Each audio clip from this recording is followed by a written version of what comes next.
So Lord Shri Krishna, he appeared on this planet approximately 5,118, no, actually 5,118 years plus 125.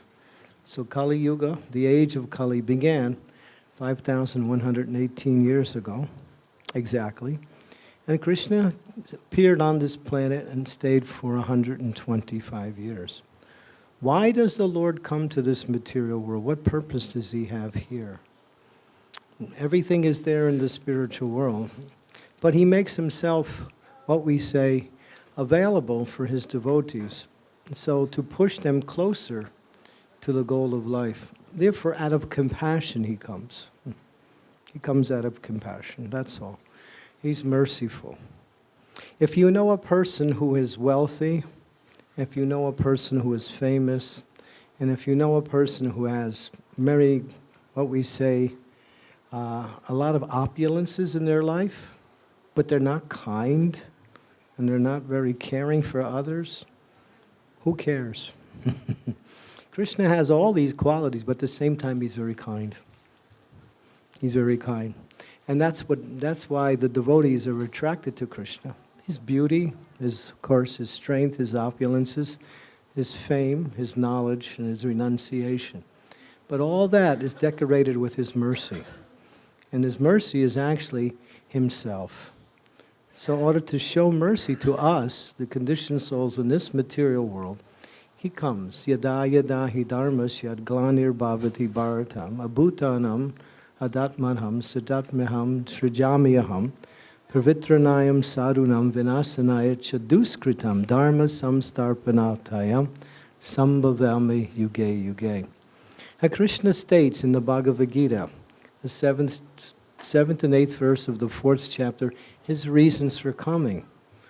But actually he gives 3 reasons to somehow or other, when the earth or the universal planetary systems become too much disturbed by sinful activities, he comes just to bring back Dharma and at the same time remove irreligion, adharma, from the world. But he could do that without coming, although he says he comes for that reason. But he actually comes to give pleasure to his devotees.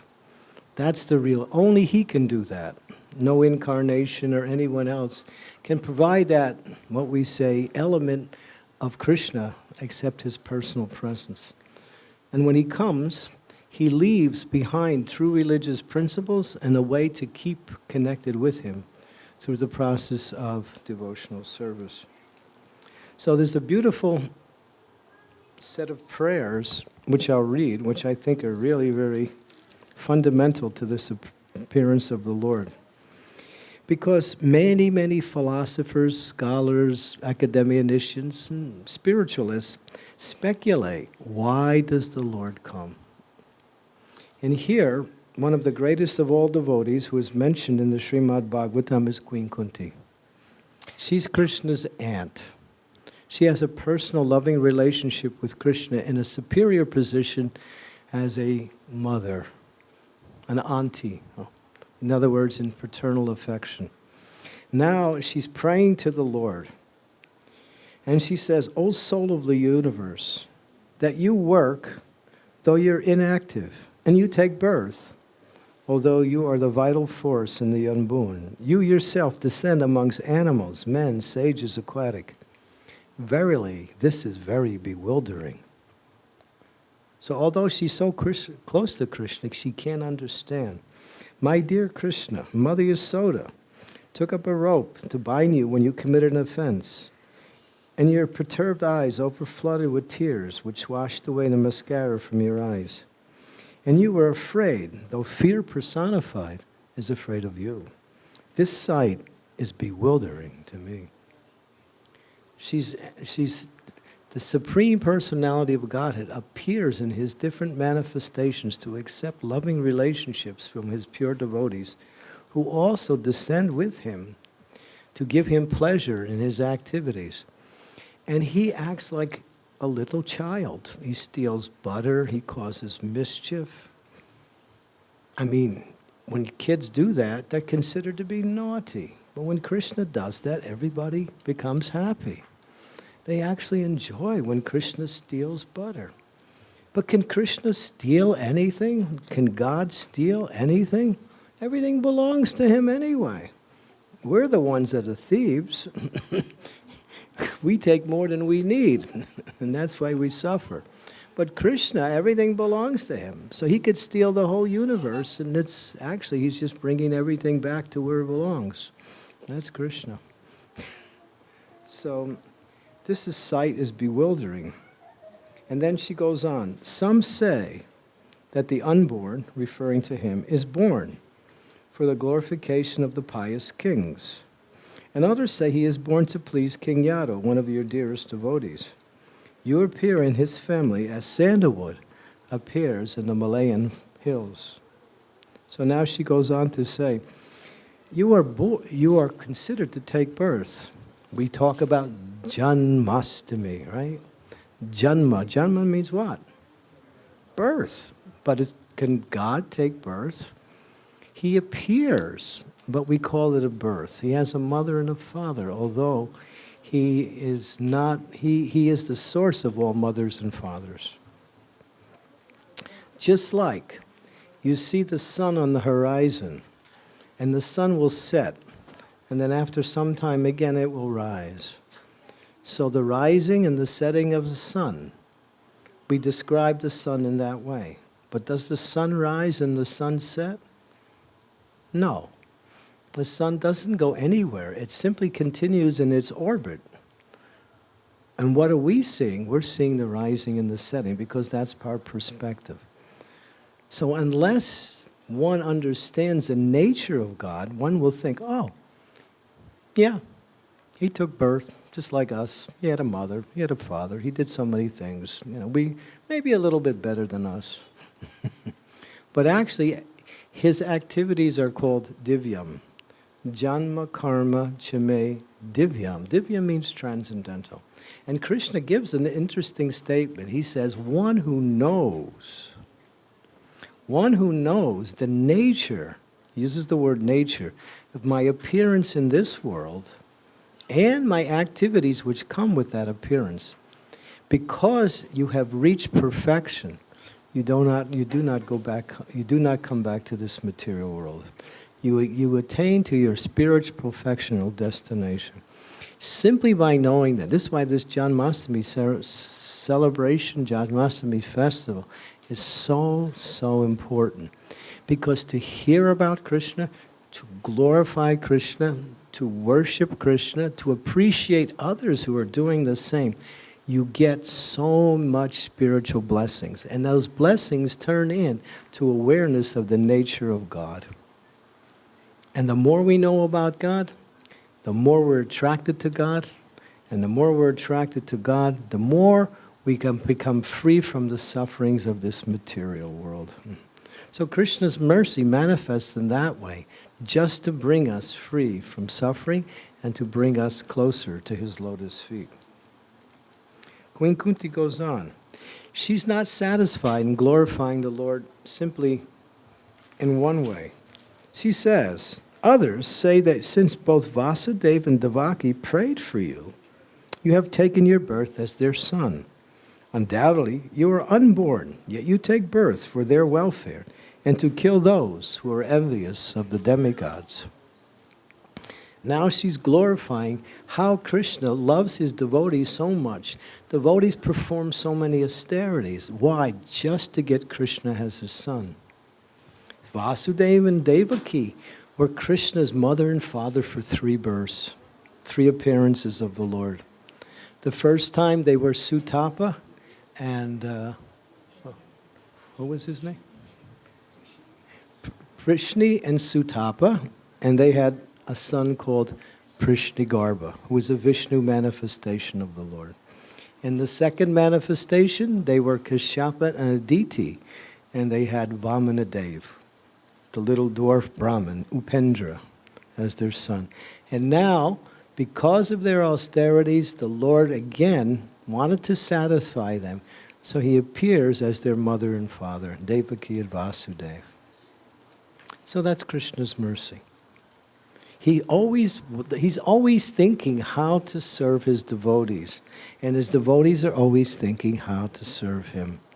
This is the relationship between God and his devotees. Devotees think, how can I serve the Lord? How can I do something to please the Lord? What pleases the Lord? Or what pleases those devotees who are dear to the Lord, which is good as pleasing the Lord. So this is Krishna. He wants to satisfy his devotees. And then Queen Kunti goes on.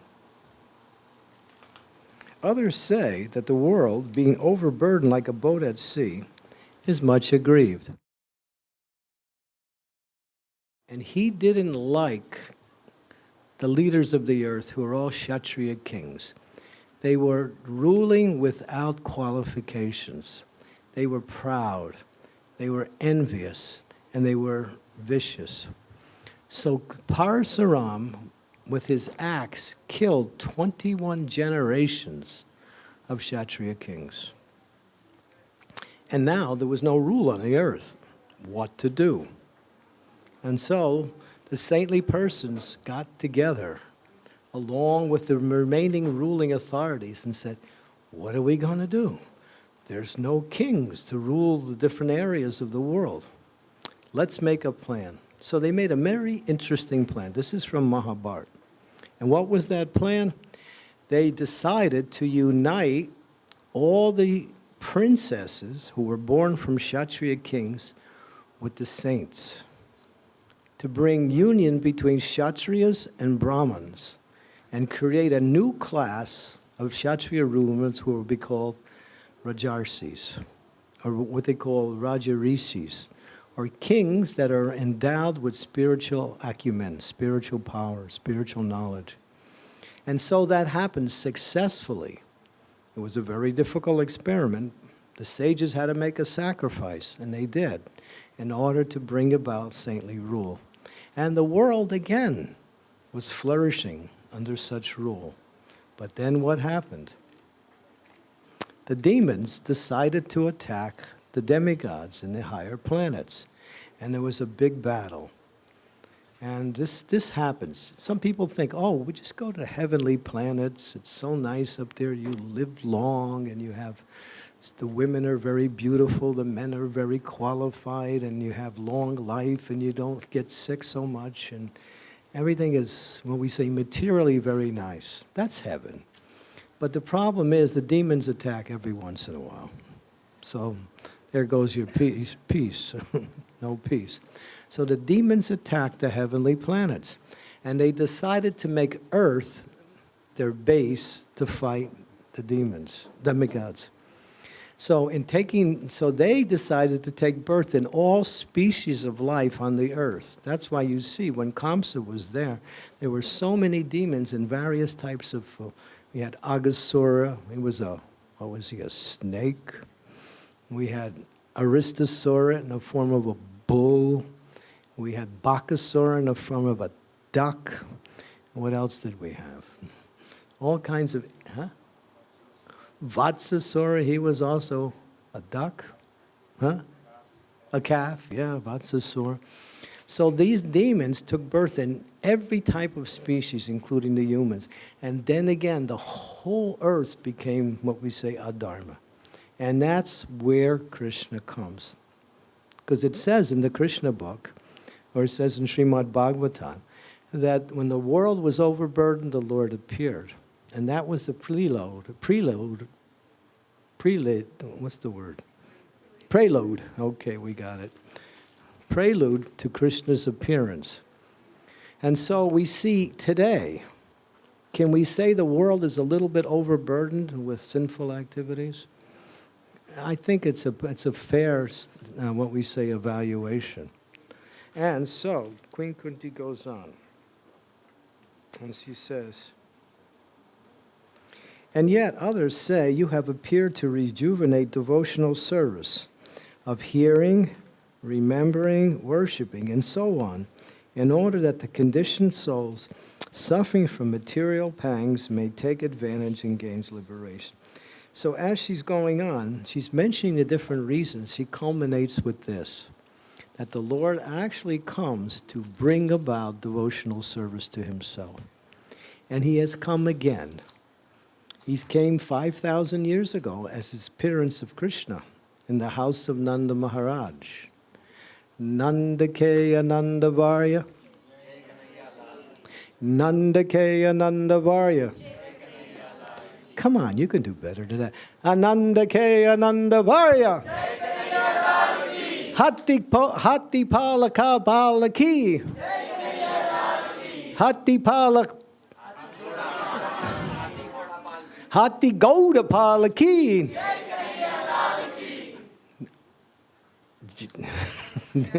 Anandakaya Nandavarya. Anandakaya Nandavarya. Hati Gouda Palaki. Jai Kanaya Lalaki. Jai Kanaya Lalaki. Okay. Sorry for the interruption there. So there's joy in the house of Nanda Maharaj. There's joy in the hearts of the devotees when the Lord appears. That joy is that everything becomes auspicious. And now the Lord, although he appeared 5,000 and some years ago in the house of Nanda Maharaj to give pleasure to the cowherd community in Braj, he has appeared again as the holy name of the Lord. Kali Kale, Namarupa, Krishna Avatar. So in this age, Krishna has again descended. He's not satisfied simply coming in his personal form as Sri Krishna, which we celebrate as Janmastami. But every day is Janmastami. Why? Because Krishna has appeared in the holy name. Hare Krishna, Krishna Krishna, Hare Hare, Hare Ram, Ram, Hare. There's no difference between Krishna in his deity form, Krishna who appeared 5,000 years ago in his personal form, and Krishna as Namrup. No difference. Anyone who sees the difference of these three is seeing materially. Actually, Krishna has appeared in the fount of his holy name. So we can access the presence of Krishna in our hearts simply by this process. Why? Because Chaitanya Mahaprabhu has empowered this process with all his mercy. He has come simply to bring Krishna again. Although he appeared in 5,000 years ago as Krishna in Sri Vrindavan Dham. And we want to hear about Krishna's pastimes. Krishna's pastimes in Sri Vrindavan Dham awaken attraction for Krishna. But that same attraction that can be awakened simply by chanting the holy names of the Lord. Nama Chintamani Krishnas, Chaitanya Rasra Vigraha, Purnyo Sudo Nitya Mukta, Abhinna Tvam Nami Namino. Krishna's name is Krishna. No difference. Krishna's name has all the qualities of Krishna. No difference. Krishna's name includes all the forms of the Lord. No difference. And Krishna's name is the embodiment of all his spiritual activities, his pastimes in Sri Vrindavan Dham. So we want to hear more about Krishna, because by hearing about Krishna, we lose. Now this is dangerous. You ready? If you get attracted to Krishna, you're going to lose your attraction for this world. Are you ready? You are. Okay, you sure? Because Rupa Goswami warns us. He says, don't go down to the banks of the river Jamuna in the place called Keshigat, where this beautiful boy, standing in a threefold bending form, playing on his flute, wearing a yellow dhoti with a beautiful peacock, blooming eyes like lotus flower. Don't go, because if you see that, your material life is finished. There's nothing left. Really, Krishna really, he's the destroyer also. But that's what we want. Because we can understand that material life cannot satisfy us. Because we're not material. Isn't that amazing? Material life can't give us happiness. Why? Because we're not material. We're spiritual. Our existence is pure spiritual being. Therefore, we can still live in this world, have family, friends and occupation, but Krishna must be the center. That's why Janmastami is so important, because by honoring the Lord in this day, the Lord blesses everything in relationship to what we do. His name, His form, His qualities and pastimes. And everything that we have in our existence becomes what we say sanctified. And no longer is material. Why? Because we live simply for Krishna. That's all. Krishna Mata, Krishna Pita, Krishna Dana Pran. Everyone's looking for happiness, everyone's looking for success, everyone's looking for progress, knowledge. Everyone is shooting for those things that are what we say auspicious in life. You find them in Krishna. You try to find them separate from Krishna, you may get those things, but you don't get the auspiciousness that you're looking for. You get the object, but not the auspiciousness. Wealth, fame, knowledge, beauty, strength, or whatever is simply a dead body unless it's connected to its existence or its source, Krishna. Of course, we don't want those things anyway. We want Krishna. Because once you get attracted to Krishna, you'll think, there's nothing in this world that's useless. So that's the goal of Krishna consciousness. Now, I shouldn't be speaking like that. I'm supposed to tell you that if you worship Krishna, you'll get everything material, right? Is that what you want me? Yeah. You'll get a good job, and your wife will like you. And your husband will come home on time. And everything will be nice in the family. The kids will obey most of the time. But that's not... In other words, this world is designed in such a way as that when you bring Krishna in, everything else looks pale. Because Krishna is the source of everything. But He's not cut off from everything at the same time. So Janmastami is a very, very auspicious time. And Krishna showed His appearance, how wonderful when He appeared. And when He appeared, it wasn't so easy. I mean, Vasudeva and Devaki had to go to a prison cell and suffer under the hands of Kamsa. And Kamsa put them through so much harassment, killing their children and harassing them and putting them in chains. But Vasudeva and Devaki never lost their dedication to the Supreme Lord. They kept their faith. Krishna does that sometimes, a lot of times. He puts His devotees in difficult situations. But a devotee thinks, when it comes to Krishna, there's no difficulty. The difficulty is to forget Krishna. There's a verse in the Padma Purana. It says, what is the greatest anomaly? What is the greatest misfortune? What is the greatest mistake? What is the answer to that? Who knows? To forget Krishna is the greatest anomaly, the greatest mistake. So by Janmastami is meant to help us renew our loving relationship to Krishna. Like that. Krishna appears just to enthuse us in our loving relationship. So when we hear about His pastimes are so sweet. The things in this material world, if you look for perfection, where can you find perfection in this material world? You have a beautiful wife, she's so gorgeous, she's got so many good qualities, then she gets old. And you get old too. So that's gone. You have wealth, and somebody likes you because of your wealth. Oh, you're such a nice guy. Can I have some money? So people, whatever opulence, success, and position you have in this world, it's always fraught with inebrities. You can't find pure love, pure, what we say, success, pure wealth is found in relationship to Krishna in the spiritual world. So therefore, His Krishna puts his devotees in these circumstances. Why? Just to increase our love. That's all. Does Vasudeva and Devaki, did they need to be put into difficult situations just to show their love? Their love was already perfect. But Krishna wanted to show the glories of what his devotees are like. And his devotees will do anything to sacrifice for his welfare, for his benefit. That's Krishna.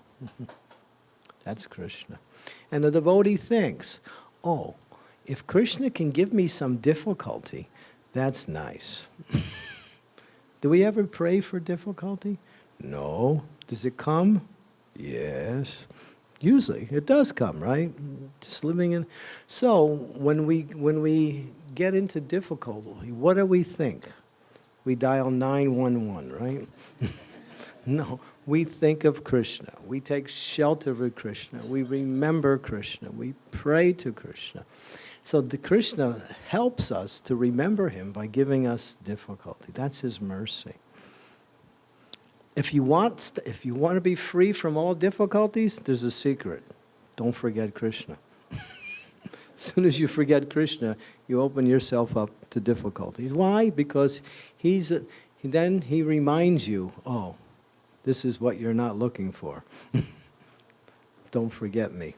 So this is Krishna's mercy. So he appears in this world, and he performs his activities. Kamsa was such a cruel person. He was fear personified. He was afraid of Krishna, but at the same time, he caused fear in the hearts of everyone he came in contact with. Such a cruel person. His sister, on her wedding day, and she was, it says that the older brother, in order to show love for the younger sister, takes charge of the younger sister on her wedding day and transports her to her, what we say, her husband's home. And he did that. He was thinking, I want to do some service. But when the prophecy came out of the sky, Kamsa, you are a fool. The 8th child of your sister will be the cause of your death. All of a sudden, his so-called affection for his sister turned into hate and anger and fear. And he was ready to kill his sister. Fortunately, Vasudeva was very intelligent and persuaded Kamsa. It was not easy to somehow or other accept some compromise. And what was that compromise? I'll deliver the children's. And every child that was born, Kamsa killed. And then when the 7th child came, and the 7th child was actually Sankarshan, was a manifestation of the Supreme Personality of Godhead, who was Anantadev himself. He appeared in the womb of Devaki. Krishna said, oh, my plenary portion has appeared in the womb of Devaki. He said to Yogamaya, I got a service for you. In order to protect him from Kamsa, Rohini is in Vrindavan. She's also pregnant. She's another of the wife of Vasudeva. Take this plenary portion, or actually Lord Balaram himself, and transfer him to the room of Rohini. Yogamaya is thinking, this is impossible. The Lord has given me an impossible service to do this. But he said, you do it, and I'll empower you. So by the Lord's empowerment, she was successful. Rohini was pregnant. Devaki was pregnant. Rohini was pregnant for 4 months. She had an apparent miscarriage. Devaki at the same time. That transfer, and then it was understood that Rohini did not have a miscarriage, although everyone thought she did. Yogamaya replaced the child with Lord Balaram. And now, it was set for Krishna's appearance. Krishna was about to appear as the 8th child of Devaki in the prison cell of Kamsa. And so Kamsa is in anxiety. He's afraid. This person is going to kill me. The non-devotees, atheists, they don't like the Lord. Some of them believe in the Lord and hate the Lord. Some of them hate the Lord so much that they actually believe there's no Lord. What is an atheist anyway? An atheist is a person who had a bad experience in life and blames it on God, and therefore saying that God does not exist because of this bad experience I had. That's generally what atheists are. They're usually bad experiences in life, and they have this philosophy that God should be there to make everything nice for them. When it doesn't happen, there's no God. Prabhupada used the example that during World War II, the Germans were fighting the British in Europe. And so the women, the mothers, the sisters, and the wives were going to the churches. They were praying, please bring my son back. Please bring my husband back. Please bring my brother back. And when that didn't happen, they gave up God. They gave up God because they thought, oh, God is if I pray, he should listen to my prayer. It's a decent prayer, right? And because he didn't fulfill that prayer, or apparently, from my perspective, he didn't fulfill it, therefore there's no God. Or what is the use of worshiping a God like that? But a devotee knows that this material world is a miserable place. And therefore taking shelter of the Lord and not praying to God for something material, but praying to him, my dear Lord, how can I serve you? How can I increase my love for you? How can I live my life in such a way that you become the center of my life? In other words, the devotees always wants Krishna more and more in their life. And they know that's the success of life. So even though Krishna may sometimes not appear to be there in difficult times, he's always with his devotee. So Kamsa was harassing Vasudeva and Devaki, but they never gave up their allegiance to Krishna. So now Krishna was about to appear. And now Krishna arranged to appear in the mind of Vasudeva. He didn't appear like seminal injection. He appeared in a very transcendental way. He appeared first in the mind of Vasudeva. And then that mind of Vasudeva transferred into the mind of Devaki.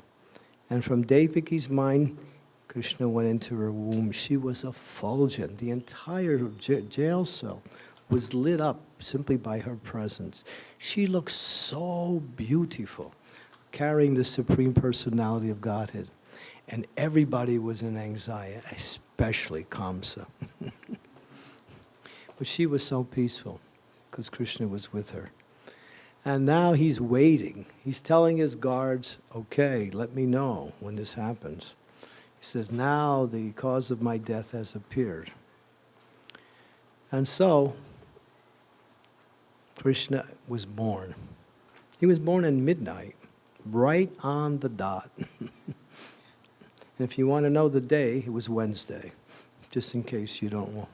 It says in the Gopal Champa, Krishna was born on midnight on the Wednesday, which was the first minute of Wednesday. So everything is there. Sometimes people think, these are nice stories. They're not stories.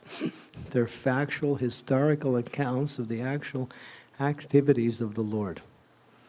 So the Lord appeared, and he came out dressed with a helmet and beautiful garlands, with jewelry, silken clothes, and he had forearms, he had conch, lotus, disc, and club.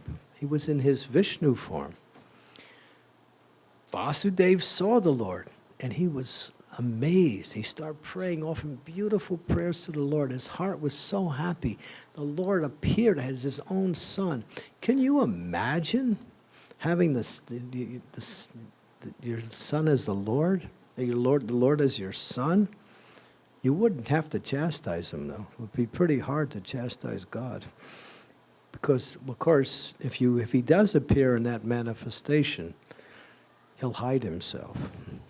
But he didn't hide himself from Vasudeva. Vasudeva actually knew this was the Supreme Lord. And after offering beautiful prayers, his heart was so full of love for the Lord and feeling so fortunate, although locked up in the prison cell with this cruel king called Kamsa. His mind was completely happy. And then Devaki, she sees her son, and she's thinking, oh my God, this is the Supreme Personality. She offers beautiful prayers to the Lord. And then she says, actually, you better hide yourself, because Kamsa, when he finds out you take birth, he's going to come in here and kill you. She's got this motherly affection for the Lord. She can't see the Lord as the supreme power within the universe. It's her son, appeared from her womb. She's seeing as her lovable son. And so she prays, and Krishna finally turns himself into a little child with two hands like that. And then, when the Lord appeared, he said, take me to Vrindavan. He wanted to, what we say, what's the word? He wanted to pacify Devaki and Vasudev's anxiety, because they had such fear. He said, okay, now take me out to Vrindavan. So at that point, all the guards fell asleep, and all the chains were loosened. Vasudeva, in the middle of the night, it was the middle of the night, Krishna had been born in midnight, took the child, and it was completely dark. He couldn't see where he was going. But Anantashesh appeared in all his hoods with all his jewels, and his jewels lit up the way for Vasudeva. At the same time, it was raining, and Anantashesh, you could see the picture, as like an umbrella over Vasudeva and Krishna. Now he comes to the river Jamuna. He has to cross the river Jamuna. How to get across? The river is about almost up to his neck. He's thinking, I could wade across the river, but the river is so rough, and it's raining. I'll never make it across with Krishna. All of a sudden, he understands within his heart. Anantashesh speaks to him. No fear. And then the river parted, and there was a pathway right through the river. Vasudeva is now happy. He goes, he's walking through there's big waves on each side, but he's walking down the middle. All of a sudden, something happens. The water recedes and starts coming down and starts splashing on him. And Krishna gets hit with the water, and all of a sudden, he lost Krishna. It's like floating in the water. He can't find Krishna. He's like besides himself with anxiety. He's just mortified. Oh, he's praying, what happened? What happened? And then all of a sudden, Jamuna, she said, here's your son. She said, I'm sorry. She apologized. But I wanted to get to play with him for a little while. So the river Jamuna took the opportunity to play with Krishna for a little while. So you imagine, Vasudev's going through this, he has to go through all this. But he doesn't care, because this is his service. This is the point you have to remember. Never become discouraged because your service is difficult or it seems impossible. Because these things bring us closer to Krishna. So now finally he arrives at Braj, and it's quiet. The village is quiet. Mother Yasoda has just had a child, and she's asleep. All the cowherd men are asleep. Anantashesh makes everything nice for Vasudeva to come. He sees a little girl laying next to Mother Yasoda. He takes baby Krishna, puts him there, takes the girl, and leaves and returns to the prison cell of Kamsa. Mother Yasoda didn't know. She was overwhelmed with childbirth. And then she didn't know whether she had a boy or a girl. But at that time, something very mystical happened. She had twins. She had a boy and a girl. But no one could see the boy. And when Vasudeva put Krishna down, Vaikuntha Krishna, who was born in a jail cell, Vrindavan Krishna, who was also born to Mother Yasoda, and Vaikuntha Krishna became one. And when she woke up, there was a boy there. So Krishna was actually born in Vrindavan. And he was also born in Mathura at the same time. So actually, sometimes we say, well, Krishna was born in Mathura. He was born in Vrindavan. Mother Yasoda had twins, a boy and a girl. And that boy became unmanifest until Vasudeva actually delivered Krishna. And now he's taking the girl back, and then he gives it to Devaki. The jail cells close up. The guards awake. They alert Kamsa. Kamsa comes. Now he's anxiety. He runs. He takes his sword. He's ready to destroy this little baby. And Devaki says, actually, Kamsa, it's a girl. You have no fear of a girl. Please let me have this child. You've already killed 6 of my children. He has no compassion. No compassion. He grabs the child from her forcibly. He holds her up in the air, ready to dash her on a rock. And as soon as he does that, she flies out of his hand and appears in 8-armed form. She's Durga Devi. She said, Kamsa, you fool, you rascal, you can't kill me. And the person that's going to kill you is somewhere else. He's already born. So stop being so cruel. Kamsa has a change of heart. Sometimes demons do something nice once in a while. And his heart changed. And when his heart changed, he actually felt a little repentant. He was humbled. And then, of course, Durga Devi disappeared. And then Kamsa apologized to Vasudeva, and Devaki started to preach philosophy that it's not my fault. I was under the influence of the material energy. Don't blame me. He's like asking for forgiveness. But he was so sincere, and he was speaking philosophy at the same time. A Vaishnava is always compassionate, or what we say, forgiving. This is a very important part. Forgiveness is one of the highest qualities of a devotee. If you want to be happy in life, practice forgiveness. People do things that you don't like. They say things you don't like. They cause you difficulty. It's just the way the world is. As long as there's other people or events around, there's always going to be something we don't like. Somebody's going to disturb us. Sometimes somebody even causes us difficulties in life. But a Vaishnava, those who practice service to the Supreme Lord, always are forgiving. Why? Because they know that if I'm not forgiving, then when I do something wrong, I want to be forgiven also, right? So those who forgive are also forgiven. Like that. That's true. But that is a selfish reason. That is a selfish reason. The real reason is that when you learn to forgive, you can actually become humble, actually become tolerant, actually become happy. Those who hold grudges towards others are never happy. Never happy. I was giving a lecture in London a few years ago on Bhaktivedanta Manor, and this large group of people came, and there was one lady. I asked for questions at the end of the lecture. The lecture was about Vaishnava relationships. What is the nature of Vaishnava relationships?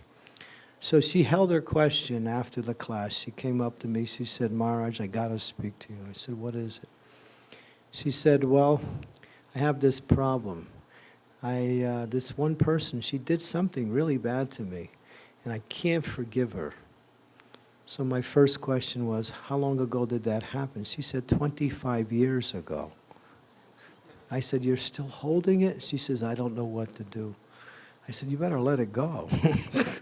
Because I didn't know what else to say, because it's really killing you. The person who holds the negativity towards others is the person who suffers less than the person who committed it, although they also suffer. So forgiveness. Vasudeva and Devaki could have said, you Kamsa, now you're in a difficult situation, you want forgiveness, boom, we're not going to forgive you. But they didn't. Because their hearts are pure, and they always think of the welfare of others, they forgave Kamsa, who was sin personified. This is the quality of the Vaishnavas. And now Krishna took his birth. And then, of course, we know all the pastimes of Krishna in Vrindavan, how Kamsa was sending demon after demon. And the residents of Vrindavan were living with Krishna, and they had to go through all that. Every time a demon would come, he would, just like the bull demon Arista, when he came, he was galloping into the area of Vraj, and it said that all the women had miscarriages just by his galloping, because it was shaking the earth. So Krishna puts his devotees into difficult situations. Why? Why does he do that?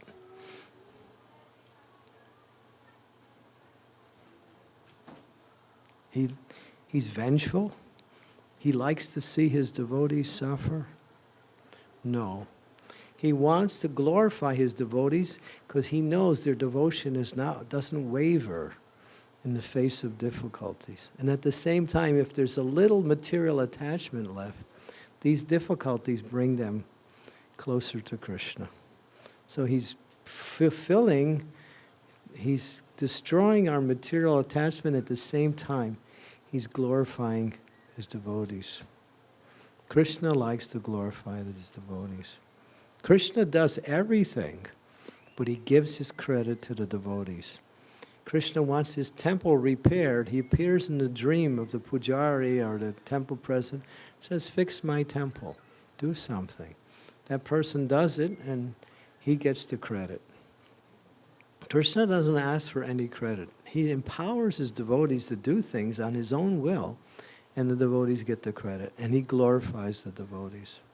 So we glorify Vasudeva and Devaki, how much they had to undergo, how much suffering they had to go. But they never considered it suffering. For us, it looks like suffering. But because we don't know their hearts, which are pure and full of devotion, the difficulties they encounter, and Bhaktivinoda Thakur says this. Not only does he say it, he says it emphatically. He says, my dear Lord, what is my happiness? What makes me happy? And then after conjecturing in so many ways, he ends by saying, my happiness is the difficulties I encounter in your service. Wow. So don't look for difficulties. That's not the idea. But they'll come. They'll come. And therefore, we take shelter of Krishna. But we don't have to worry about taking shelter of Krishna when difficulty comes, because just living in this world is difficult. There's birth, there's disease, there's old age, there's new age. So many miseries. And then, of course, death. So, there's so many difficulties in this material world. We don't have to look for them. They come one after another. So, but a devotee says, thank you, Krishna. Now I have a chance to feeling. Queen Kunti, we're reading from the prayers of Queen Kunti. She is in a good material position. She has everything. But she says, my dear Lord, give me some suffering. Give me some calamities. Why? Because I'm so comfortable that I forget you. And therefore, if you give me some calamities, then I'll be able to remember you always. And remembering you means no more birth and death in this world. She's praying like that. Of course, that might be difficult for us to pray like that, but we should understand this is the quality of a devotee. Always wants to remember Krishna in all circumstances. So His Divine Grace, A.C. Bhaktivedanta Swami Srila Prabhupada, has made remembrance of Krishna very easy. He composed the Srimad Bhagavatam. And before he composed the Srimad Bhagavatam, he, in 1970, was thinking, I am an old man. I could leave at any moment. I want to give the Lord, the devotees of this movement, an opportunity to hear and read about Krishna in his pastimes in Vrindavan. So Prabhupada did something. He spoke the entire Srimad Bhagavatam summation, and he put it into one book called Krishna, the Supreme Personality of Godhead. The entire pastimes of the Lord as he appears in this world, all the way up to the time that he disappears, 90 chapters of Srimad Bhagavatam, which is like very voluminous, is condensed in this one book called Krishna, the Supreme Personality of Godhead. And Srila Prabhupada would read his own books. And this was one of his favorite books to read. He would sit in a garden and he would have his devotees read the stories of Krishna, and he would laugh and make comments. Now what author writes a book and then reads his own book? Everybody else reads it, right? You maybe read it once for editing. But Prabhupada would say, I'm not writing. Krishna's speaking. The words, these are Krishna's words. I'm writing them down, that's all. These are Krishna's words. They're not my words. So this book, The Supreme Personality of Godhead, Krishna, is very, very concise nectar. And if you take advantage on this Janmastami day to get a copy of this book, then the mercy of the Lord will be even greater, because today is Krishna's appearance day. So I'll end my lecture with a little sales pitch. Please take a copy of this home. It's only $10. That's nothing. $10. You can't do much with $10 these days, right?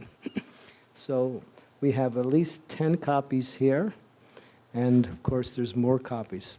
So make your Janmastami complete. Take Krishna home in the form of transcendental literature, and the first 3 chapters are describing Krishna's appearance in this world.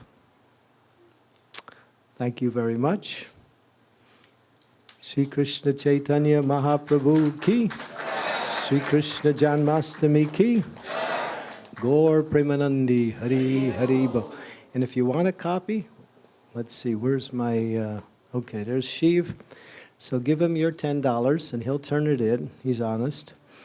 And take a copy of Krishna book, The Supreme Personality of Godhead, and put it on your shelf, read it, and relive Janmastami every day. Thank you very much.